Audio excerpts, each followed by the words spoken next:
2002년에 조지 부시 미국 대통령은 테러리즘을 지원하는 이라크, 이란, 그리고 북한을 일컬어서 악의 축이라고 지명했었습니다. 한편으로는 이 말이 당연하다라고 생각하는 사람들도 있었겠지만 또 다른 한편으로는 너무 워딩이 센 것은 아닌가 하는 우려도 있었습니다. 현실 정치는 회색 지대의 영역에 속하며 표면상으로는 이념 전쟁을 해도 뒤로는 경제 협력의 가능성을 열어놓아야 되는 것은 아니냐 하는 것이지요. 그런데 오늘 본문에서는 느닷없이 유다와 베냐민의 대적이라는 주체를 상정합니다.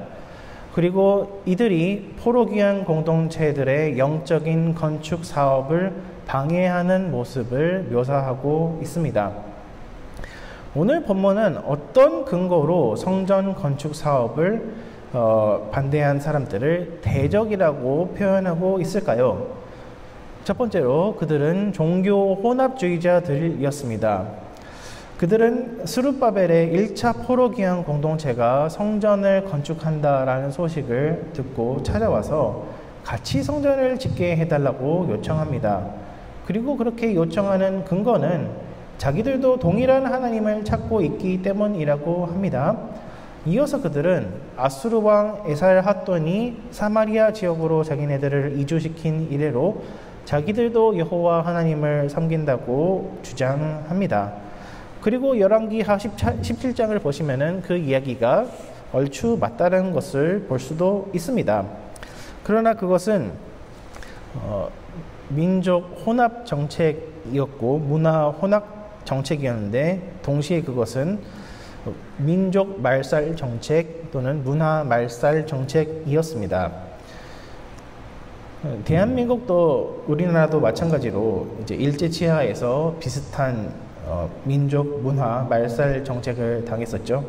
한글로 이름을 쓰지 못하게 하였고 교회에서 예배당에서 너희가 섬기는 하나님을 섬기고 싶으면은 신사참배도 같이 해야지만 기독교를 허락해 주겠다라고 하는 종교 혼합주의가 우리에게 강요된 적이 있었습니다. 마찬가지로 아수르 왕은 이스라엘의 고유 문화를 존중하는 척을 하면서 동시에 억압하려고 했습니다. 이스라엘 사람들은 혈통을 굉장히 중시 여겼는데 사람들을 온 사방에서 끌고 와가지고 이스라엘 사람들과 강제로 결혼을 시킵니다. 그래서 피가 섞이게 하고 그리고 그러면 자연스럽게 문화도 섞이게 될 텐데 사람들이 하도 여호와의 하나님을 잊어버리고 사니까 이제 누구를 고용해가지고 이스라엘의 종교가 어떠했는지 잘 한번 복원해 보도록 하라라고 하기는 하지만 이미 종교가 다 섞여 있는 상태에서 그렇게 해봐야 소용이 없었습니다. 그래서 열왕기하 17장에 보시면은 사마리아인들이 여호와를 경외하는 척을 하지만 사실은 다른 신들도 섬긴 것이기 때문에 그들은 여호와를 경외한 것이 아니다 라고 못 박아 놓습니다. 그러므로 스룹바벨과 당시 유대 지도자들은 사마리아인들의 이러한 요구를 거부합니다. 만약에 이제 유대인들이 사마리아인들의 요구를 들어줬다라고 했을 때 어떤 일들이 일어날까요? 우리 같은 하나님을 섬기니까 같이 예배 드려보자라고 했을 때 그러면 유대인들도 예루살렘 성전에서 예배를 드리게 될 거고 사마리아인들도 예루살렘 성전에서 예배를 드리게 될 건데 이제 사마리아인들은 다른 신들도 섬기니까 예루살렘 성전에 가령 우상들을 데리고 오려고 할 거 아니에요. 근데 유대인들은 그거를 싫어하니까 그거를 막았다고 할지라도 사마리아인들이 집에 돌아가서 자기 고장으로 돌아가서 자기네들의 우상을 숭배하는 것을 유대인들이 막을 수는 없었을 것입니다. 그렇게 될 경우에 그 사마리아인들은 우리도 너희 유대인들과 같은 하나님도 섬기고 그 하나님이 바로 우리가 섬기는 우상들과 또 같은 하나님이다라고 주장을 하게 됐을 것이고, 그렇게 됐을 경우에 그 스룹바벨과 포로기한 공동체는 그들에게 할 수 있는 얘기가 없었을 것입니다. 성경은 종교 혼합주의가 틀렸다라고 지적합니다. 하나님만 섬기고 다른 우상들은 섬기지 않는 것이야말로 참된 신앙이라고 말씀합니다. 이스라엘이 망했던 이유는 그들이 하나님을 섬기지 않았기 때문이 아닙니다. 그들이 하나님을 전혀 몰랐기 때문이 아닙니다. 오히려 그들은 하나님을 알면서 하나님을 섬기면서도 또 다른 한 구석에서는 각자 자기가 가지고 있는 우상들을 섬겼기 때문에 하나님은 거기에 대해서 진노하셔서 이스라엘과 남유다도 마찬가지로 심지어 예루살렘 성전 안에서 여호와 하나님도 섬기는 동시에 우상도 동시에 섬겼다는 기록이 있죠. 그것 때문에 그들은 이스라엘과 북이스라엘과 남유다가 멸망했던 것을 잘 기억하고 있었습니다. 그러니까 다시는 그 실수를 반복하지 않으려면 어떻게 했어야 됩니까? 다른 신들은 섬기지 아니하고 오직 여호와 하나님만 섬기는 유일신 사상으로 돌아갔어야만 하는 것입니다. 그리하여서 유대인들은 사마리아인들의 그 겉으로는 호의적인 이 제안을 거절했을 때, 우리가 성전 돕는데 좀 돈도 보태고 노동력도 보탤게 라고 하는 이 달콤한 요구를, 제안을 거절했을 때 돌아오는 것은 협박과 핍박이었습니다. 사마리아인들은 대대적으로 그리고 조직적으로 유대인들의 성전 건축 사업, 그리고 나중에 예루살렘 성벽 재건 사업까지도 회방을 놓습니다. 페르시아 왕에게 유대인들이 자꾸만 반역을 꾀하려고 한다라고 고소하기도 하며 당시 관료들에게 뇌물을 주어서 그들이 하는 일이 번번이 막히게끔 했습니다. 만일 우리가 누군가를 도와주려고 진심으로 생각하고 있다면 어떤 사람이 우리의 도움을 거절한다고 하더라도 우리는 상처받지 않을 것입니다. 왜냐하면 진심으로 그 사람을 도와주려고 한다는 것은 그 사람의 인격과 그 사람의 선택을 존중하는 것이기 때문입니다. 그런데 나의 도움을 너가 어떻게 감히 거절할 수 있어? 라고 해서 상처받는 것을 넘어서서 내가 도와주려고 했던 사람을 해코지한다고 한다면은 그거는 내가 애당초 그 사람을 도와주려고 했던 것이 아니라 도와준다는 명목하에 그 사람을 나의 통제권 아래에 두려고 했던 것일 뿐입니다. 그러므로 우리는 여기서 사마리아인들이 갑자기 태도가 덜 변해서 유대인들을 핍박하게 된 이것을 통해서 볼 때에 사마리아인들이 돕겠다고 하는 이 말이 진심이 아니라는 것을 살펴볼 수 있습니다. 그리고 사마리아인들은 대단히 뭔가 화가 난 것 같습니다. 왜 화가 난 것일까요? 그냥 성전 돕지 말아달라고 도움을 거절했을 뿐인데 왜 화가 났던 것일까요? 그것은 자기들의 죄성이 탄로났기 때문입니다. 요한복음 7장에서 예수님은 말씀하십니다. 세상이 너희를 미워하지 아니하되 나를 미워하나니 이는 내가 세상의 일들을 악하다고 증언함이라. 바보한테 바보라고 하면은 듣는 바보 기분 나쁩니다. 죄인한테 너 죄 지었다고 하면은 듣는 죄인 당연히 기분이 나쁩니다. 그리고 예수님이 돌아가신 것도 사실 그 때문이며 스룹바벨의 포로기한 공동체가 영적인 저항을 맞게 된 것 역시 그것 때문입니다. 그러나 포로기한 공동체는 아집을 부리는 것이 아니었습니다. 에스라 6장 21절을 보시면은 그 땅에 살던 다른 종족 사람들이라고 할지라도 그들이 만약에 유대교로 개종을 했을 경우 6월절 축제에 참여할 수 있게끔 길을 열어놓은 것을 볼 수 있습니다.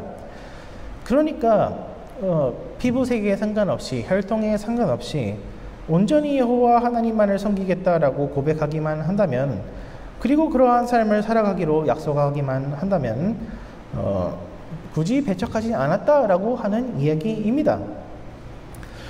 그러므로 여기서 볼 때 사마리아인들은 단지 어떤 팔레스타인 지역의 주도권을 쥐고자 하는 정치적인 알력 다툼을 한 것을 넘어서서 그들은 하나님의 말씀이 자기 자신을 정죄하고 있다는 것을 알고 있었고, 하나님이 보내신 일꾼들 포로기한 공동체를 전심전력으로 영적으로 배척했던 것입니다. 이처럼 신자들이, 예수님을 믿는 사람들이 예수님을 안 믿는 불신자들로부터 겪게 되는 영적인 저항의 본질은 하나님을 밀어내는 것에 있습니다. 영적인 저항은 하나님을 밀어내는 것입니다. 요한복음 15장에서는 신자들이 세상에서 겪게 될 영적 저항에 대해서 설명하고 있습니다. 예수께서 말씀하십니다. 세상이 너희를 미워하면 너희보다 먼저 나를 미워한 줄로 알라. 너희가 세상에 속하였으면 세상이 자기의 것을 사랑할 것이나 너희는 세상에 속한 자가 아니요 도리어 내가 너희를 세상에서 택하였기 때문에 세상이 너희를 미워하느니라. 내가 너희에게 종이 주인보다 더 크지 못하다 한 말을 기억하라. 사람들이 나를 박해하였은즉 너희도 박해할 것이요 내 말을 지켰은즉 너희 말도 지킬 것이라. 영적 저항의 본질이 하나님을 밀어내는 것이기 때문에 이에 따른 여러 가지 특징들을 우리는 살펴볼 수 있습니다. 첫 번째, 우리는 영적 저항의 원인에 대해서 살펴볼 수 있습니다. 영적 저항은 하나님의 말씀 순종하기를 거부하고 자기 뜻을 고집하는 것입니다. 하나님을 사랑하는 자 곧 그의 뜻대로 부르심을 입은 자들에게는 모든 것이 합력하여 선을 이루느니라. 모든 것이 합력하여 선을 이룬다라는 것을 우리가 진심으로 믿는다면은 우리가 어떤 일을 당해도 놀랄 일이 없고 화가 날 일도 없을 것입니다. 모든 사람은 다 생각과 의견이 다릅니다. 그러나 하나의 공통된 목적, 곧 하나님이 영광 받으시고 머리 대신 예수 그리스도께서 존귀하게 여기심을 받게 된다면은 우리는 말씀에 순종하는 한에서 어떠한 방법을 쓰든 누구의 의견이 관철되든 중요하지 않게 생각할 수 있게 됩니다. 그러나 영적인 저항의 특징은 자기 중심적이라는 것에 있습니다. 영적 저항은 하나님을 밀어내고 대신에 자기의 유익을 구하는 것입니다. 그러므로 사람들이 자기의 말을 듣는 것이 하나님의 말씀을 듣는 것보다 더 소중하게 여겨집니다. 나아가서 우리는 영적인 저항의 수단과 방법을 살펴볼 수 있는데 그것은 거짓말과 좌절입니다. 거짓말은 하나님의 말씀을 왜곡하는 것입니다. 사람들은 혹은 마귀 사탄은 왜곡된 말씀을 가지고서 우리의 정체성을 공격합니다. 너 원래 그런 사람이잖아. 우리에게 선을 행할 능력이 없음을 지적합니다. 그리고 우리가 행복하지 말아야 할 이유들을 수도 없이 나열합니다. 할 수만 있다면은 물리력을 동원해서 하나님을 올바로 섬기는 일을 못하게 하려고 합니다. 그리고 그 결과 성전 공사는 20년 동안 멈추게 됩니다. 정리하자면은 영적인 저항은 그 본질에 있어서 하나님의 통치를 거부하는 것이며 그 수단은 하나님의 말씀을 왜곡하고 우리의 마음을 좌절시키는 것입니다. 그렇다면 영적인 저항을 이겨내기 위해서는 이 방금 나열된 사실들을 반대로 따르기만 하면 될 것입니다. 영적 저항에 직면한 우리의 자세는 어떠해야 하겠습니까? 첫 번째, 모든 영광을 하나님께 돌려야 합니다. 따라하겠습니다. 모든 영광을 하나님께 돌리자. 우리는 어떤 때에 화를 냅니까? 그리고 화를 내는 이유는 무엇입니까?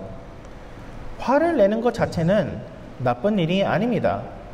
하나님은 사람의 마음을 분노라는 감정을 느끼게끔 창조하셨습니다. 그런데 문제는 우리가 무엇을 위해서 또는 누구를 위해서 화를 내는지가 관건입니다. 내가 생각한 대로 일이 흘러가지 않을 때에 우리는 쉽게 화를 느낍니다. 그런데 어떤 때는 더 나아가서 하나님이 왜 일을 제대로 처리하시지 않는지에 대해서 화가 날 수 있습니다. 그 경우 우리는 하나님을 저 맞은편에 두고서 내가 하나님과 온 세상을 향하여서 화를 내는 것입니다. 그러나 다른 한편으로는 내가 하나님과 한 편이 되어서 공의로운 분노심을 느낄 수도 있을 것입니다. 세상이 죄를 죄라고 부르지 못하게 할 때 마음속에서 일어나는 공의로운 분노, 하나님의 뜻이 이 땅 위에서 일어나지 못하도록 사람들이 온 마음과 정성 다해서 노력할 때에 느끼는 그 분노, 그것은 나의 뜻이 관철되지 못해서가 아니라 하나님의 영광을 사람들이 가리운다라는 데서 오는 분노인 것입니다. 만일 우리가 하나님의 주권을 전적으로 인정한다면은 우리의 시간표대로 하나님이 움직이지 않는다고 하더라도 분노의 감정에 사로잡히지 않을 수 있게 됩니다. 고레스 왕을 통해서 성전 건축 명령이 떨어질 줄 누가 알았겠습니까? 그러나 반대로 또 고레스 왕이 자기의 제국을 통치하는 데 바빠서 또 다른 페르시아 왕들도 마찬가지로 수없이 일어나는 반란을 진압하는데 너무 정신이 없어가지고 사마리아 사람들이 그렇게 반란의 반자만 얘기해도 이렇게 귀가 얇아가지고 유대인들을 이렇게 괴롭히게 될 줄로 누가 알았겠습니까? 그러나 하나님이 시작하신 일은 하나님이 끝맺으실 것입니다. 하나님이 잠시 멈추라고 하신다면은 그냥 잠시 멈추면 되는 것입니다. 나머지는 하나님이 다 알아서 하실 것입니다. 두 번째로 우리가 살펴볼 것은 말씀을 가지고 영을 시험해야 한다는 것입니다. 따라하겠습니다. 말씀을 가지고 영을 시험해라. 스룹바벨의 포로기한 공동체는 고레스 왕의 칙령을 붙잡으면서 봐라, 고레스 칙령의 그 기록된 문서를 보면은 그 다른 사람이 아니라 오직 유대인들만, 자기들만 성전을 건축할 자격이 있다라고 주장했습니다. 이것은 물론 이제 어떤 법률적인 다툼이기는 합니다. 법률 문서를 가리키는 거기는 한데, 그렇지만은 더 나아가서 이 고레스 칙령이 어디서 나왔는지를 그들은 잘 알고 있었고, 그것은 바로 선지자 예레미야의 그 70년 포로 귀환의 비밀의 말씀, 더 나아가서 이사야 선지자의 입을 통해서 고레스라는 그 왕의 이름을 직접 거론하게 한 그 하나님의 예언의 말씀, 그 하나님의 말씀을 유대인들은 붙잡았던 것입니다. 포로기한 공동체는 말씀을 중심으로 한 여호와 유일신 신앙을 부흥시키는 것을 그들의 사명으로 삼았습니다. 풀은 마르고 꽃은 시드나 주의 말씀은 영원하다라는 것을 그들은 그들의 삶을 통해서 경험했습니다. 하나님이 자기들을 무너뜨렸을지라도 하나님이 말씀하시기만 하면은 다시 일어날 수 있다. 세상 왕국은 다 헛되나 오직 주님의 말씀만이 영원하다라는 것을 그들은 몸소 삶으로 체험했기 때문에 오직 하나님의 말씀만을 붙잡는 신앙을 대적들의 앞에서 과감하게 담대하게 보일 수 있었던 것입니다. 그들은 그리하여서 말씀을 통하여서 영분별을 했습니다. 사마리아 사람들의 제안은 아주 달콤했을 것입니다. 성전 짓는데 재정적으로 또 노동력으로 보탬을 준다고 하는데 그것을 마다하는 것은 쉽지 않았을 것입니다. 그러나 말씀을 통해서 봤을 때 그들은 사마리아인들의 제안 뒷면에 있는 저의를 밝혀낼 수 있었습니다. 오늘날도 수많은 사람들이 자기 자신을 그리스도인이라고 주장합니다. 그리고 너는 그리스도인이 아니야 라고 주장하는 사람들을 오히려 왜 이렇게 싸움하기를 좋아하냐, 왜 이렇게 논쟁하기를 좋아하느냐 라고 해서 이상한 사람 취급을 합니다. 화합, 통합을 이룰 줄 아는 사람만이 이 시대가 필요한 진정한 일꾼이라고 사람들은 얘기합니다. 그러나 세상은 때때로 진리를 훼손하면서까지 화합을 이루어야 된다라고 주장하기도 합니다. 먼 곳에서 살펴보면은 가령 몰몬교에서는 신구약 성경 외에 몰몬경이 있다라고 주장합니다. 그러나 우리는 신구약 성경 말씀 외에 다른 무엇을 추가하거나 빼면은 저주를 받는다고 믿습니다. 그리고 요즘에 가장 화두가 되는 것은 이제 기독교도 동성애와 낙태를 좀 허용해야 한다라는 주장입니다. 그 사람들의 주장은 동성애자들의 사역을 통해서 성령 하나님이 역사하시는 것을 자기네들이 봤대요. 성령 하나님이 자기네들의 마음을 움직이는 것을 느꼈대요. 그러므로 동성애 사역자들에게 사역의 열매가 있으며 그들이 복음을 전파할 때 더 많은 사람들이 하나님께 돌아올 수 있다는 것입니다. 100명 가지고 교회 할래, 200명 가지고 교회 할래, 좀 이런 논리이기도 하죠.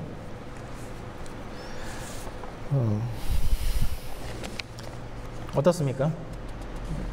성령 하나님이 역사하신다라고 할 때 우리가 얘기할 수 있는 것은 어떻게 얘기할 수 있겠습니까? 이미 모세를 통해서 하나님은 경고하셨습니다.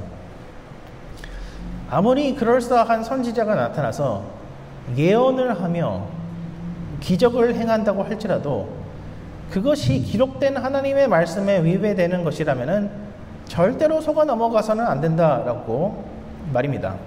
아무리 예언한 것이 성취되고 아무리 기적이 일어난다고 할지라도 하나님의 말씀에 반대되는 일을 자행하는 자들은 두말할 것도 없이 거짓 선지자다라고 하는 이야기입니다.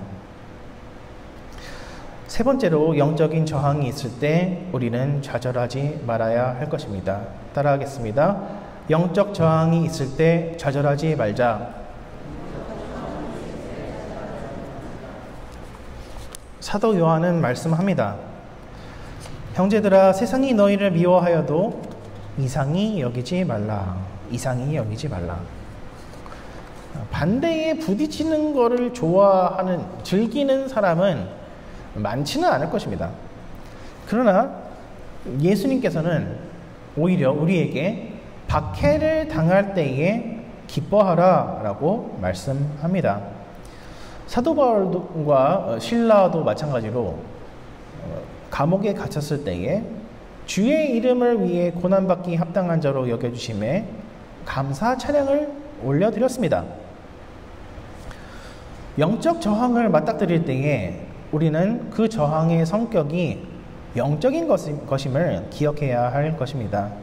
우리의 싸움은 혈과 육에 속한 것이 아니며 하나님을 대적하도록 부추기는 영들을 향한 것이며 공중의 권세 잡은 자 및 정사와 권세들을 향한 것입니다. 우리는 썩어져가는 세상을 향하여 진리의 목소리를 내야 하지만 우리의 궁극적인 목표는 이 땅에서 기독교 국가를 세우는 것이 우리의 최종 목표는 아닙니다. 나라의 회복이 언제 이루어질지는 오직 아버지만이 아시며 아버지께서 실행하시는 것입니다. 우리의 싸움은 나의 뜻이 교회에서 그리고 세상에서 관철되기를 목표로 하는 것이 아니라 오직 아버지의 뜻이 이 땅 가운데서도 이루어지는 데에 있는 것입니다. 이러한 영적인 목표를 가지고서 나아갈 때에 당연히 우리는 반대를 만나게 될 것입니다. 복음 안에서 얼마나 큰 자유가 있는지, 얼마나 소중한 생명이, 새 생명이 있는지 우리가 설파할 때에 아직도 자기의 자기가 가진 것, 자기의 능력을 붙잡고 있는 사람들은 자기가 의지하는 것들을 놓지 않기 위해서 격렬하게 저항할 것입니다. 그러나 우리의 싸움은 어떠한 한 개인이나 집단을 향한 것이 아닙니다. 그저 우리는 복음을 들고 맡겨진 사명에 따라 주위 사람들에게 복음의 말씀을 증거하며 복음을 따라 누리는 자유와 생명을 우리의 삶의 실천을 통해서 보여줄 뿐입니다. 나아가서 우리는 우리 자신만이 복음의 수호자이며 다른 사람들은 모두 복음의 대적이다라고 하는 흑백 논리적인 사고도 경계해야 할 것입니다. 동성애를 지지하는 사람들은 물론 하나님의 말씀을 거역한다는 점에서 하나님의 말씀의 대적이다라고 표현하는 것은 합당할 것입니다. 그러나 복음의 대적이 단지 우리의 바깥에만 있는 것은 아닙니다. 베드로는 주는 그리스도시요 살아계신 하나님의 아들이시니이다라는 아주 멋진 신앙 고백을 함으로써 예수님께 반석이다라는 칭호를 받은 바로 그 순간에 뒤이어서 예수님 절대로 십자가를 쳐서는 안 됩니다라고 마치 예수님을 꾸짖듯이 나무랐다라고 성경에 기록되어 있는데, 예수님은 그런 베드로를 향하여서 사탄아 너는 내 뒤로 물러가라, 너는 나를 넘어지게 하는 자로다 라고 말씀하십니다.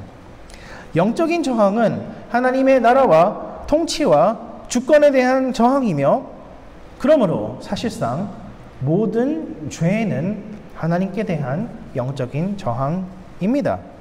우리 모두는 예수 보혈을 통해서 법적인 신분이 바뀌었습니다.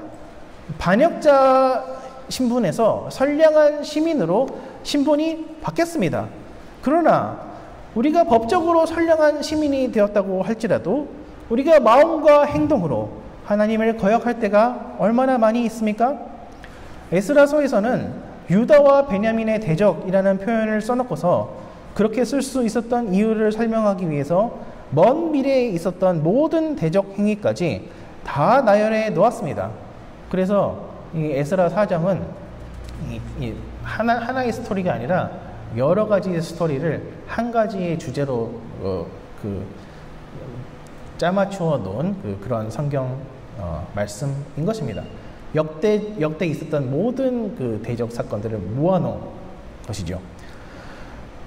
미래의 관점에서 보니까 이 사람들이 대적이다라고 얘기할 수 있었던 것입니다. 그러나 우리에게는 미래에 누가 하나님을 섬기고 있을지, 누가 하나님을 여전히 대적하고 있을지 그것을 알 수 있는 지식이 우리에게는 없습니다. 심지어 나 자신도 하나님 안의 미래에 내가 머물러 있을지 아닐지 성령께서 은혜 주시지 않고서는 우리가 확신을 가지고서 얘기할 수도 없습니다. 그러나 성령 하나님께서 우리를 붙잡아 주신다면은 우리는 믿음의 경주를 끝까지 갈 수 있으며, 그렇지 않으면은 우리조차도 언제든지 주님의 대적으로 변할 수 있는 것입니다. 말씀을 맺겠습니다. 고레스 칙령을 따라 70년간 이뤄놓은 가업을 버리고 성전 재건축에 자기의 인생을 헌신했다고 할지라도 사람들은 저항에 부딪혀서 20년 동안 성전 건축을 멈추어야만 했습니다. 그러나 에스라는 지적하기를 그러한 저항은 사실 스룹바벨과 다리오의 시대를 넘어서 에스라와 느헤미야, 아하수에로, 아닥사스다의 시대에까지 이어진 것이며 이전에도 저항이 있었고 앞으로도 계속해서 저항이 있을 것이라고 코멘트합니다. 유다 공동체의 싸움은 단지 한 개인이나 그룹, 단지 한 세대를 향한 것이 아니며 그것은 영적인 싸움으로서 사람을 통해서 이루어지기는 하지만 사람 뒤에 있는 정사와 권세까지도 포괄하는 것입니다. 이로써 우리가 매일매일 직면한 싸움의 본질이 무엇인지 깨닫도록 오늘 본문은 촉구하고 있습니다. 우리의 씨름은 혈과 육에 속한 것이 아닙니다. 물론 복음의 대적, 적 그리스도로 활동하는 세력들이 분명 존재하지만 우리의 싸움이 무엇인지 정확하게 이해하기를 놓칠 때에 우리의 마음은 너무나 쉽게 지치게 되며 심지어 우리는 우리의 비난의 화살을 하나님께 돌리는 것도 너무나 쉽게 하는 존재들입니다. 그러므로 우리에게 늘 필요한 것은 스룹바벨 공동체가 그리했던 것처럼 하나님의 말씀 안에서 우리가 누구이며 우리에게 주어진 사명이 무엇인지 끊임없이 되새기는 것일 것입니다. 우리는 십자가 보혈로 자유와 새 생명을 받은 존재들이며 우리의 사명은 복음의 생명을 따라 살아가며 이 생명을 전하는 것입니다. 우리의 기도는 우리의 삶을 통해서 하나님의 복음의 나라가 이 땅 가운데 그리고 무엇보다 특히 나의 마음 가운데에 매일같이 그 나라가 흥왕하는 것입니다. 가장 치열한 전장, 가장 처절하게 개혁되어야 할 곳은 바로 다른 곳이 아니라 나의 마음입니다. 늘 말씀 앞에서 기도로 무릎 꿇으며 주님의 통치를 날마다 환영하는 저와 여러분 되시기를 축원합니다. 기도하겠습니다.